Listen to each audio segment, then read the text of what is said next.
भक्तों, मांसाहार पुण्य है या पाप? आज इस संदर्भ में हम आपको एक कथा सुनाने जा रहे हैं। यह बात उन दिनों की है जब भगवान श्री कृष्ण अपने बालपन में थे। एक बार जब भगवान श्री कृष्ण एक पेड़ के नीचे बैठे बांसुरी बजा रहे थे, उसी समय एक हिरण दौड़ता चला आया और उनके पीछे जाकर छुप गया। वो हिरण बहुत ही घबराया हुआ था।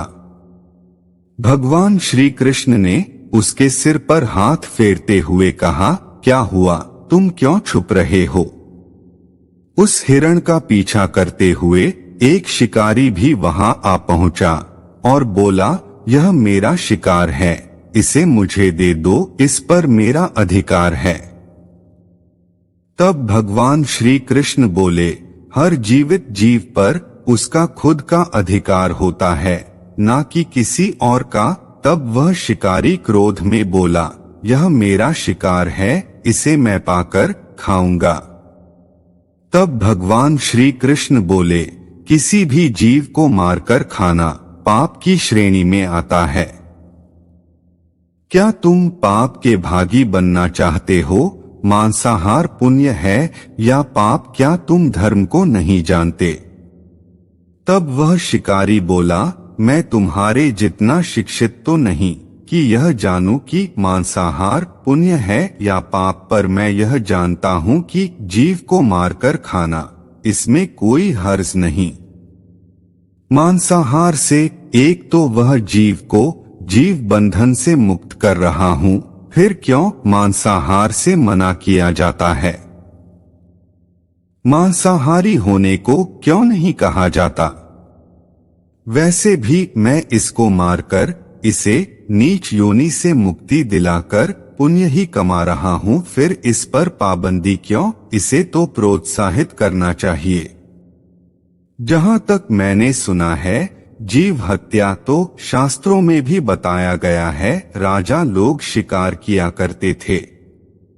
ऐसे तमाम तर्क देते हुए उस शिकारी ने श्री कृष्ण से पूछा कि फिर क्यों ये मांसाहार गलत है और पाप की श्रेणी में आता है?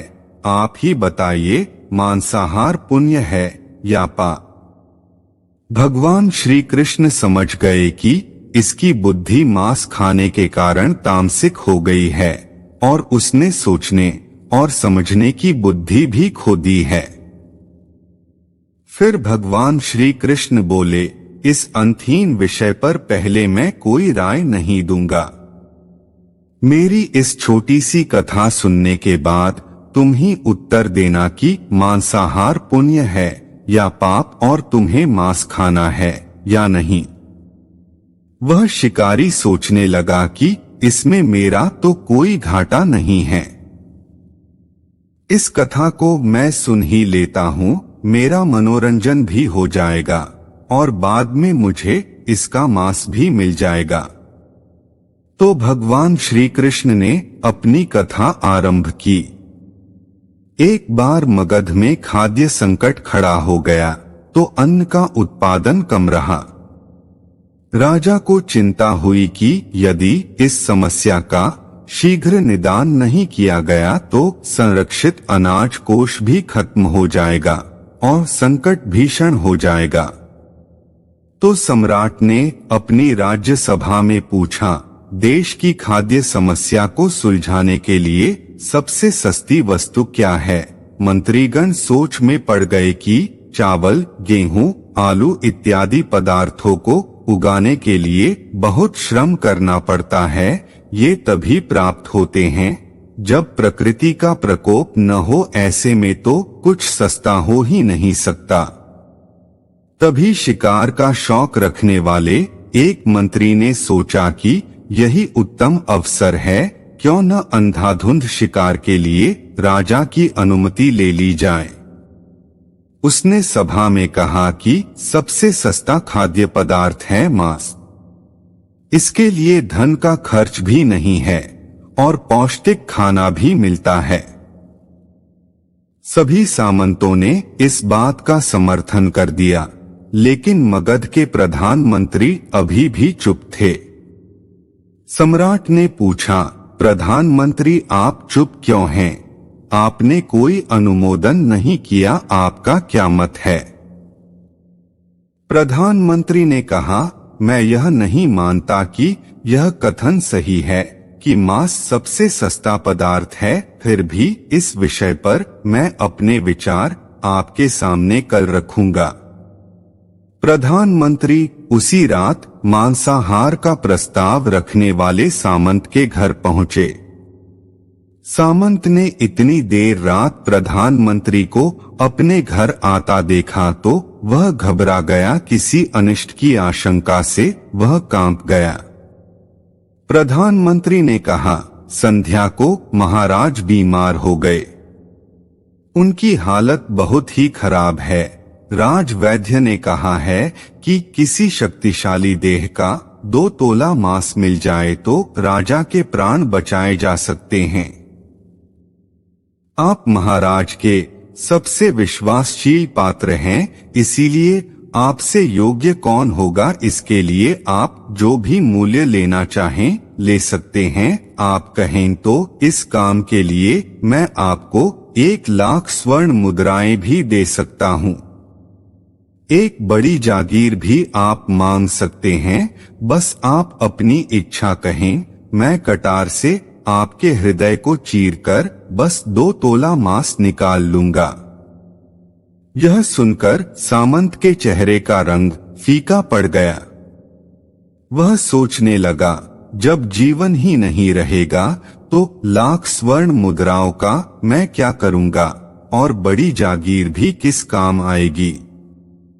वह झटपट अंदर भागा और अपनी तिजोरी से 1 लाख स्वर्ण मुद्राएं लेकर आया। मुद्राएं देकर उसने प्रधानमंत्री के पैर पकड़ लिए और गिड़गिड़ाते हुए बोला, श्रीमंत, मैं आपकी 1 लाख मुद्राओं में अपनी 1 लाख मुद्रा और मिलाता हूँ। इस पैसे से आप किसी और सामंत के हृदय का मांस खरीद लें, किंतु मुझे जाने दे। प्रधानमंत्री जी सब समझ चुके थे, किंतु वे उसे थोड़ी और मानसिक पीड़ा देना चाहते थे। प्रधानमंत्री ने आगे कहा, सामंत, आप शरीर से बलिष्ठ हैं, आपकी कदकाठी महाराज से मिलती जुलती है, इसीलिए राज वैद्य ने खास तौर पर आप ही का नाम लिया है। आपके दान से हमारे अच्छे राजा की जिंदगी बच सकती है। आप कहें तो मैं आपको प्रधानमंत्री का पद देने को तैयार हूँ और खुद आपका कर्मचारी बनकर रहूंगा, पर प्रजा से हमारे राजा न छीने। सामंत तो फंसता हुआ दिख रहा था। उसने शरीर पर अंगवस्त्र रखकर अपने जूते भी पहन लिए। जैसे ही वह वहां से भागने वाला था, वह तुरंत प्रधानमंत्री के पैरों में लेट गया और उसने याचना की कि प्रधानमंत्री, मैं इसके योग्य नहीं हूँ। जब प्राण ही नहीं रहेंगे तो प्रधानमंत्री पद का या राजा का सिंहासन भी मिल जाए तो मैं उसका क्या करूंगा। आप चाहे तो मेरा सब कुछ ले लें, पर मेरे प्राण न लें। मैं अपना ये भवन और सारा धन आपको सौंपता हूँ, रातों रात राज्य से निकल जाऊंगा। इतना कहकर वह अपने घोड़े की ओर भागा और जैसे ही अपना घोड़ा गठने लगा, इतने में आवाज आई कि तुम अपने परिवार को भी छोड़े जा रहे हो। सामंत बोला, मेरे प्राण से प्रिय कुछ भी नहीं है। जब जीवन ही ना रहेगा तो कुटुंब का क्या करूंगा, जीवन रहा तो ऐसे ही सुखी रह लूंगा। इतना कहकर वह घोड़े पर छलांग लगाकर बैठ गया। वह अभी चलने को ही था कि प्रधानमंत्री ने घोड़े की साख पकड़ ली। वह सामंत से बोला, भागने की जरूरत नहीं है, आप आराम से घर पर ही रहो, मैं किसी और का प्रयास करता हूँ। यह कहकर प्रधानमंत्री वहां से चले गए। प्रधानमंत्री के वहां से जाने पर सामंत के अंदर कुछ जान तो आई, परंतु बेचैनी बनी रही। उसकी नींद खराब हो चुकी थी। मुद्राएं लेकर प्रधानमंत्री बारी बारी से सभी सामंतों के घर पहुंचे और सभी से राजा के लिए हृदय का 2 तोला मांस मांगा, परंतु कोई भी राजा को मांस देने के लिए राजी ना हुआ। सबने अपने बचाव के लिए प्रधानमंत्री को 1 लाख और 5 लाख मुद्राएं तक दे दी। इस प्रकार प्रधानमंत्री ने एक ही रात में करोड़ों स्वर्ण मुद्राएं जमा कर ली, फिर सुबह होने से पहले ही अपने महल में पहुंच गया। अगले ही दिन राजसभा में सभी सामंत समय से पहले ही पहुंच गए।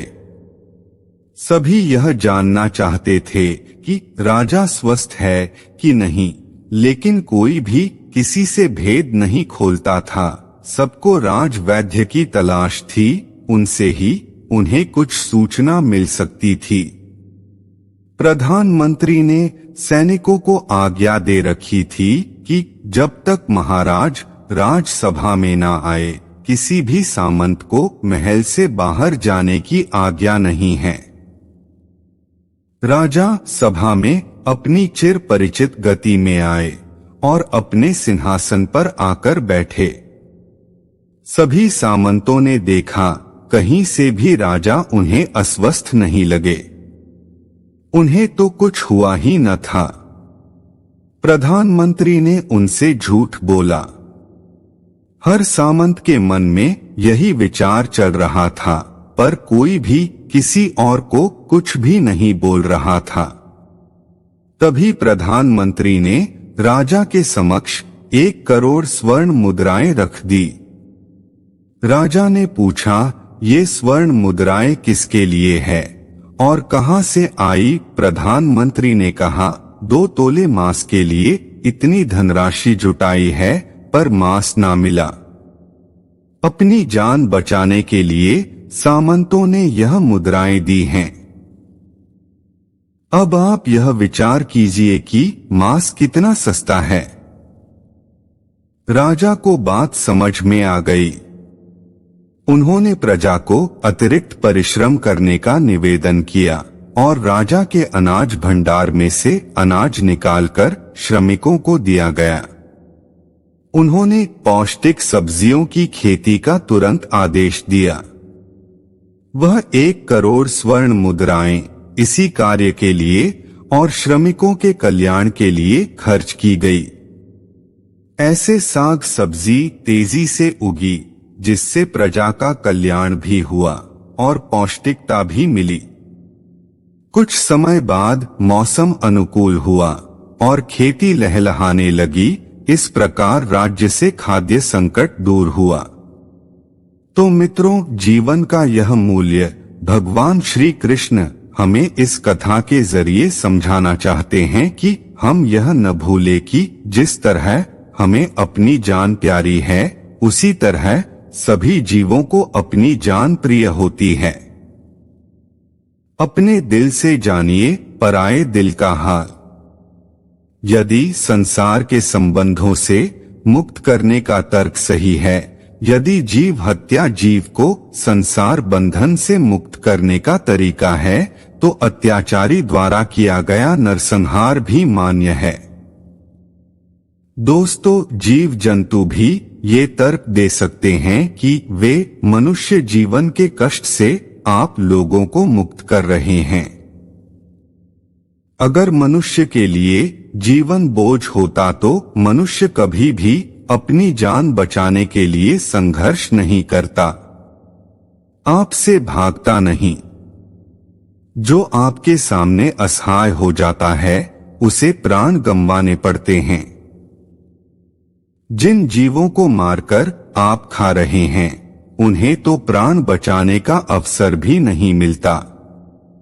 बर्बरता सिर्फ वही नहीं है जहां सिर्फ मानव का रक्त बहता है। बर्बरता उसे भी कही जाती है जहां स्वार्थ के लिए किसी जीव की हत्या कर दी जाए। हम अंत समय में जिंदगी भर के पापों के लिए जिंदगी भर सुकर्म करने की कोशिश करते हैं, परंतु हम यह भूल जाते हैं कि जब वह जीव हमारे लिए काटा गया, और हमारे लिए तड़पा, उसका श्राप हमें इस जीवन में ही नहीं बल्कि अगले जीवन तक नहीं छोड़ता। परमात्मा से यह ज्ञान पाकर शिकारी परिपूर्ण हो गया और उसे ज्ञान की प्राप्ति हो गई और वह जान गया कि महानता जीवन लेने में नहीं बल्कि जीवन देने में है। शिकारी भगवान के आगे हाथ जोड़कर वहां से चला गया और उसने कसम खा ली कि वह अपने संपूर्ण जीवन में किसी को भी कभी चोट नहीं पहुंचाएगा। तो दोस्तों, ये कहानी आपको कैसी लगी हमें कमेंट करके जरूर बताएं। साथ ही वीडियो पसंद आई हो तो वीडियो को लाइक और चैनल पर नए हैं तो चैनल को सब्सक्राइब करें।